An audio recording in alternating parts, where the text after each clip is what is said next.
আসসালামু আলাইকুম। আগামীকালকে রাষ্ট্র নির্বাচন, আগামী 16ই অক্টোবর। আর এটা হচ্ছে রাজশাহী বিশ্ববিদ্যালয়ের বিনোদপুর গেটের অবস্থা। এখানে একদম কড়া ডিউটি করতেছে পুলিশ এবং বিশ্ববিদ্যালয় স্কাউট গ্রুপ এবং অন্যান্য গ্রুপ আমরা দেখতে পাচ্ছি এখানে। এই হচ্ছে অবস্থা। আর এই দিকে হচ্ছে বিএনপির একটি মঞ্চ সাজিয়েছে রাস্তার পাশেই। ওইদিকে গতকালকে জামাতও একটা করছে, প্রোগ্রাম করেছে। আসসালামু আলাইকুম। আজকে আপনাদেরকে দেখাবো আমাদের রাজশাহী বিশ্ববিদ্যালয় আগামীকাল অর্থাৎ 16ই অক্টোবর রাষ্ট্র নির্বাচন। তো রাষ্ট্র নির্বাচনে ক্যাম্পাসের আর কি পরিস্থিতি কীরকম, আজকে কিন্তু মানে কীরকম আর কি পরিস্থিতি সেটাই দেখানোর চেষ্টা করবো আজকে রাষ্ট্র নির্বাচনের আগের দিন। তো আমার সাথে আছে আমার বন্ধু মাহিন। তো বলো, সামনে রাষ্ট্র নির্বাচন কালকেই, তো তোমার এটা নিয়ে অভিমত কি? আমাদের মানে উৎসবমুখর একটা পরিবেশ, এতদিন প্রচারণার পর কাল থেকে সম্পূর্ণ প্রচারণা অফ। তো সেই জন্য আর কি মানে প্রার্থীদের তেমন দেখা যাচ্ছে না, ক্যাম্পাস মোটামুটি শান্ত। আবার এইরকমই আবার এদিকে গেট যখন আমরা প্রবেশ করলাম তখন কিন্তু 2-3 বার আমাদের চেক করা হলো আইডি কার্ড আছে কিনা বা বিভিন্ন যাচাই করলো স্টুডেন্ট কিনা। আমরা যখন যাচ্ছি ক্যাম্পাসে আসলে দেখি আরও ভিতরে গিয়ে কী অবস্থা ক্যাম্পাসে আজকে।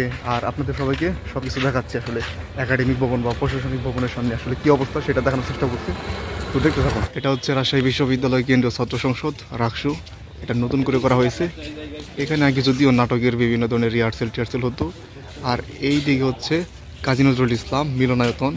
আর এখানে এর পাশে আর কি রাকসুর কোষাধ্যক্ষ রয়েছে। এতদিন ওখানে কার্যক্রম সব কিছু হয়েছে।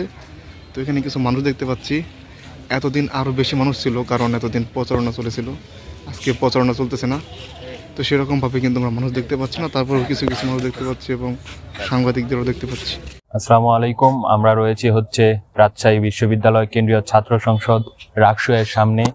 দীর্ঘ 35 বছর ধরে যে রাজশাহী বিশ্ববিদ্যালয় ছাত্র সংসদের যে অচলাবস্থা সেটা ফিরে কিন্তু আগামীকাল যে রাজশাহী বিশ্ববিদ্যালয়ের যে শিক্ষার্থীরা রয়েছে তাদের যে প্রত্যাশিত রাকসু নির্বাচন সেটা কিন্তু অনুষ্ঠিত হতে যাচ্ছে। তো আজকে হচ্ছে 15 তারিখ, কাল 16 তারিখ, কালকে রাকসু নির্বাচন হওয়ার কথা। মোটামুটি ক্যাম্পাসে এখন একটা থমথমে পরিবেশ বিরাজ করছে। আমাদের সামনে উপস্থিত আছে আমাদের বাংলা ডিপার্টমেন্টের একজন বড় ভাই। উনি রাকসুতে সংস্কৃতি বিষয়ক সম্পাদক দাঁড়াইছেন। তো ভাই কিছু বলুন। আমি মাহবুব আলম মোহন, সংস্কৃতি বিষয়ক সম্পাদক পদপ্রার্থী। আমার ব্যালট নাম্বার 9। এখন আমরা আছি রাজশাহী বিশ্ববিদ্যালয়ের রাকসুর কোষাধ্যক্ষের সামনে। এখানে দেখতে পাচ্ছি সালাউদ্দিন আমার ভাই, আরও বিভিন্ন ধরনের কিন্তু প্রার্থীরা দাঁড়িয়ে আছে এবং বিভিন্ন সাংবাদিকরাও দাঁড়িয়ে আছে, তারা ইন্টারভিউ নিচ্ছে। তো এই হচ্ছে অবস্থা। আজকে যেরকম অবস্থা কালকে কিন্তু এরকম ছিল না। কালকে কিন্তু এর চেয়ে বেশি আরও জাঁকজমক ছিল এবং প্রচারণাময় ছিল। মানে পোস্টার হয়ে গেছিলো। আমি দেখতে পাচ্ছি না খুব বেশি পোস্টার, সম্ভবত পরিষ্কার করেছে। গতকালকে একটা দেখলাম কর্মসূচি ছিল, এটা কে নিয়েছে জানি না, কিন্তু পোস্টার সেরকমভাবে দেখা যাচ্ছে না। গতকালকে একদম এখান দিয়ে কিন্তু একদম পোস্টারে সেয়ে গিয়েছিলো, একদম অনেক বেশি পোস্টার ছিল। এটা ভালো লাগছে যে ক্যাম্পাসটা অনেকটা কিন্তু পরিষ্কার হয়ে গেছে। তো এটা সম্ভবত ছাত্র শিবির আর কি কর্মসূচি নিয়েছিল। তো যাই হোক, এই হচ্ছে রাকসু ভবনের কোষাধ্যক্ষ, আর ওই দিকে হচ্ছে রাকসু ভবন।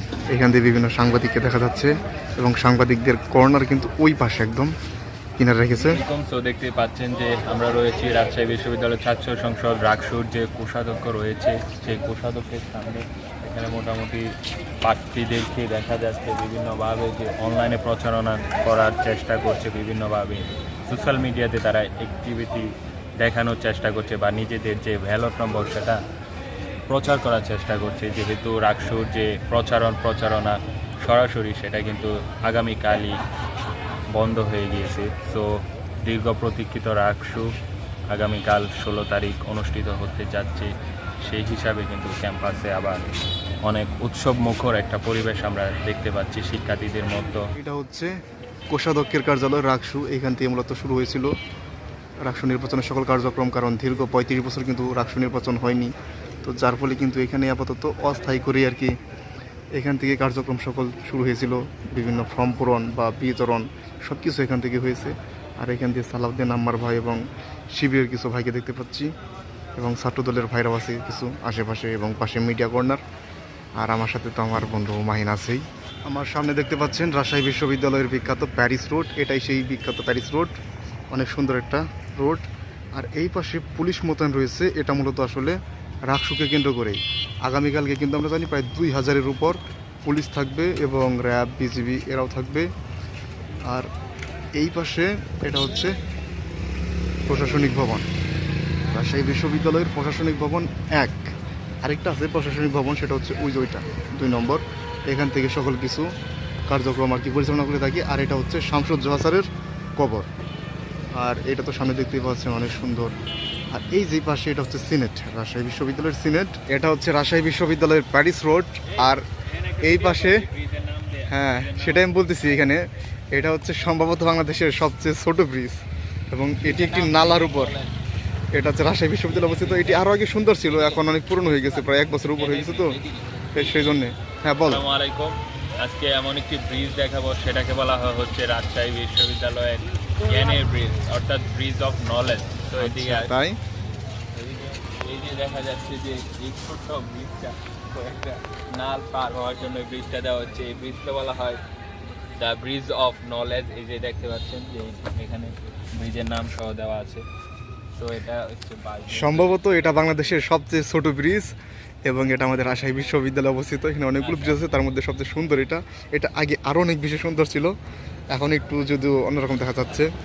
আমরা রয়েছে হচ্ছে রাজশাহী বিশ্ববিদ্যালয়ের যে ঐতিহাসিক প্যারিস রুট রয়েছে, সেটা দিয়ে কিন্তু আমরা এখন হাঁটছি। এটা হচ্ছে ওই প্যারিস রোডের ফুটপাথ রাস্তার পাশে যেটা, ওইটা। সো যদি প্যারিস রোডটা একটু দেখাই, যে রাজশাহী বিশ্ববিদ্যালয়ের উপাচার্যের বাসভবন এটার ভেতরেই। আর এখানে দেখতেই পাচ্ছেন যে নকিবালু এলাকা বা পোষ্যকোটার ল্যান্ডা স্যার, আসন কি তোর বাপদাদার। আপনারা জানেন কিন্তু পোষ্যকোটা নিয়ে কিন্তু রাজশাহী বিশ্ববিদ্যালয় অনেক বেশি জ্ঞান চলে 2-1 দিন পরপরই দ্বারা।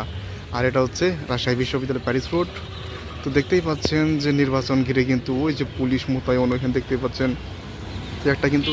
আর এখানে দেখতে পাচ্ছেন যে উপাচার্যের যে বাসভবনের যে দেয়ালগুলো, এটা কিন্তু নতুন করে সংস্কার করা হয়েছে। কিছুদিন আগে কিন্তু শিক্ষার্থীরা এখানে কিন্তু মানে ভেঙে চুরে একদম মানে ভাঙার মতো অবস্থা করে ফেলেছিল। হ্যাঁ এই যে এখানে দেয়াল, এখানে আবার ইয়া করছে নতুন করে শিক্ষার্থীরা এসে কিন্তু আন্দোলন করে। দেখতে পাচ্ছি আমরা কিন্তু পুলিশকে, এবং তাদের বসার জন্য সামনে জায়গাও করে দিয়েছে এই সিনেট ভবনের পাশে। এটা সিনেট ভবন। তো এখান থেকে কিন্তু বিজিবি আসবে আগামীকালকে 7 প্লাটুন সম্ভবত। তারপরে আপনার আনসার থাকবে। আর এইদিকে কিন্তু দেখতে পাচ্ছেন যে দেয়ালে দেয়ালে বা রাস্তার কিনারে কিনারে এই যে পোস্টারে যে ছড়াছড়ি, এটা কিন্তু দেখতে পাচ্ছেন নানান জায়গায় প্যারিস রোডের এখান থেকে কিন্তু প্রত্যেকটা জায়গায় প্রায় পোস্টারে কিন্তু ছড়াছড়ি। এখন আমরা খাচ্ছি লেবুর পিনিক। এটা হচ্ছে রাজশাহী বিশ্ববিদ্যালয়ের বিখ্যাত লেবুর পিনিক। এখানে বানাচ্ছে আমার বন্ধু, বললো যে চল আমরা খাই, এবং আমারও খুব অনেক দিন ধরে আর কি ইচ্ছা খাওয়ার। এটা প্যারিস রোডের পাশেই বা শহীদুল্লাহ ভবনের পাশেই এই লেবুর পিনিকটা পাওয়া যায়। রাজশাহী বিশ্ববিদ্যালয় খুবই বিখ্যাত এবং তৈরি করছে দেখতেই পাচ্ছেন। আমরা আসছিলাম হচ্ছে ওই দুপুরের খাবার খাওয়ার জন্য। তো সিবাদ বলতেছে নাকি অনেকে লেবুর পিনিক খুঁজতেছে, অনেকদিন ধরে লেবুর পিনিক খাবে। তো আসলাম, তো ফার্স্ট টাইম লেবুর পিনিক আসলে কি সেটাই জানতাম না। তো এটা দেখলাম লেবুর পিনিক, এটাকে বলে।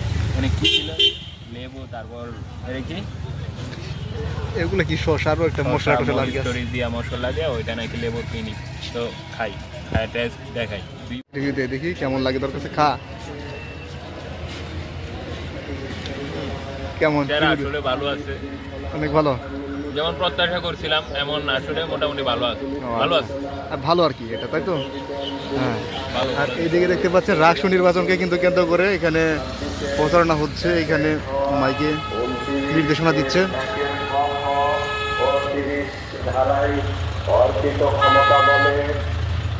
রাষ্ট্র নির্বাচনের একদিন পূর্ব হতে নির্বাচনের পরের দিন অর্থাৎ 15 অক্টোবর। প্রিয় দর্শক, এখন আমরা আছি শহীদুল্লাহ, ডক্টর মোহাম্মদ শহীদুল্লাহ ভবনের সামনে, এবং এটার ভিতরে কিন্তু আমাদের বাংলা ডিপার্টমেন্ট, এখানে আমাদের ক্লাস হয়ে থাকে। আর এখানে কিন্তু ইসলামের ইতিহাস, তারপর ইংরেজি বিভাগ, আরবি বিভাগ, এরকম কিন্তু আরো বেশ কয়েকটি বিভাগ আছে। আর আমাদের পাশের ভবনই হচ্ছে ডিন কমপ্লেক্স আছে, এবং ডিন কমপ্লেক্সের পরে কিন্তু মমতাজ উদ্দিন ভবন। আর এখানে দেখতে পাচ্ছি আরো কিছু সাংবাদিক এসেছে, কারণ সামনে রাষ্ট্র নির্বাচন, আপনারা কিন্তু জানেন কালকেই রাষ্ট্র নির্বাচন। তো সেই কারণে কিন্তু দেখছি ক্যাম্পাসের বিভিন্ন জায়গায় কিন্তু আনাগোনা সাংবাদিকদের, এবং তারা সংবাদ সংগ্রহ করছে। আর এই পাশে প্যারিস রোড, এইদিকে অনেক দোকান আছে আজকে কিন্তু বন্ধ হয়েছে। বললাম যে রাষ্ট্র নির্বাচনকে ঘিরে কিন্তু অনেক কিন্তু মানে বিধিনিষেধ আছে। তো সেই জন্য কিন্তু একটা দোকানও খোলা না। এটা রজব চত্বর সাধারণত বলা হয়, এটা রজবের দোকান। আর ওই পাশে লাইব্রেরি আছে, লাইব্রেরিটা দেখাও। আর ওইদিকে বুদ্ধিজীবী চত্বর, ওইদিকে প্রশাসনিক ভবন, আর এটা হচ্ছে আমতলা, সাধারণত আম গাছ বেশি তো সেই জন্য আমতলা বলা হয়। লিচু গাছ আছে আর বেশ কয়েকটি গাছ আছে। এই বিশ্ববিদ্যালয়ের কেন্দ্রীয় শহীদ মিনার। আর এই পাশে যেটা দেখতে পাচ্ছেন সেটা হচ্ছে রাজশাহী বিশ্ববিদ্যালয়ের নিজস্ব জাদুঘর। এটা একমাত্র রাজশাহী বিশ্ববিদ্যালয় আছে আর চট্টগ্রাম বিশ্ববিদ্যালয় আছে নিজস্ব জাদুঘর, এই দুইটা বিশ্ববিদ্যালয় আছে। আর এখান থেকে দেখতে পাচ্ছেন নির্বাচনী প্রচারণা। আর এটা হচ্ছে মুক্ত মঞ্চ, রাজশাহী বিশ্ববিদ্যালয়ে বিভিন্ন নাটক গান এখানে হয়। আর এই পাশে হচ্ছে রাজশাহী বিশ্ববিদ্যালয়ের কেন্দ্রীয় মসজিদ, এগুলো সামনে আপনাদেরকে দেখাবো। হচ্ছে শেরে বাংলা একে ফজলুল হক হল। আর এই যে নির্বাচনী প্রচারণায় এই হচ্ছে অবস্থা, পোস্টারে ছেয়ে গেছে একদম পুরো হলের সামনে একদম। এইদিকে প্রত্যেকটা জায়গায় শুধু পোস্টার আর পোস্টার।